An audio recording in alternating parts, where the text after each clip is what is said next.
Radiation কোন কোন পেশেন্টকে দেন বা কোন ধরনের ক্যান্সারে রেডিয়েশনটা প্রয়োজন হয়? রেডিয়েশনটা মানে আপনি বুঝতেই পারছেন রেডিয়েশনটা লোকালি একটা হ্যাঁ। জায়গা আছে।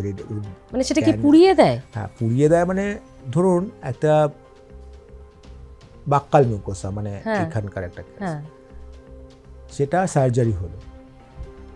এবার সার্জারি হওয়ার পরে কি হচ্ছে না, কিছু কিছু মাইক্রোস্কোপিক ফিচার্স আছে, আমরা বলি যেমন বায়োপসি রিপোর্টে সেই ফিচার্সগুলো যেমন যদি পজিটিভ থাকে, যেমন ধরুন ক্লোজ মার্জিন বা মার্জিন পজিটিভ, কাটা হয়েছে ক্যান্সার থেকে কিন্তু যার যে মার্জিনটা থেকে গেছে সেইখানে ক্যান্সার সেলস রয়ে গেছে, হয়তো সেভাবে কাটা জানি অনেক বড় হয়ে গিয়েছিল, বা কোনো একটা মার্জিন পজিটিভ রয়েছে, বা আরও অনেক রকম ফিচার্স আছে যেমন এলভিএসআই, পিএনআই, এই ধরনের সব ফিচার্স আছে আমাদের ডাক্তারি টার্মে। তো সেই ফিচার্সগুলো যদি থাকে তাহলে ওই ক্যান্সারের লোকালি মানে ওই জায়গায় ফিরে আসার সম্ভাবনাটা বেশি।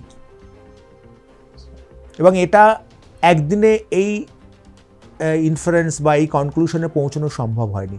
বহু ধরনের পরীক্ষা নিরীক্ষার মাধ্যমে আজকে আমরা এটা জানতে পেরেছি যে একটা ক্যান্সার বাক্কাল মিউকোসা, সেটা সার্জারি করা হলো, পরে যদি তার মার্জিন পজিটিভ থাকে বা মার্জিন ক্লোজ থাকে তাহলে তার recurrence chance is very high.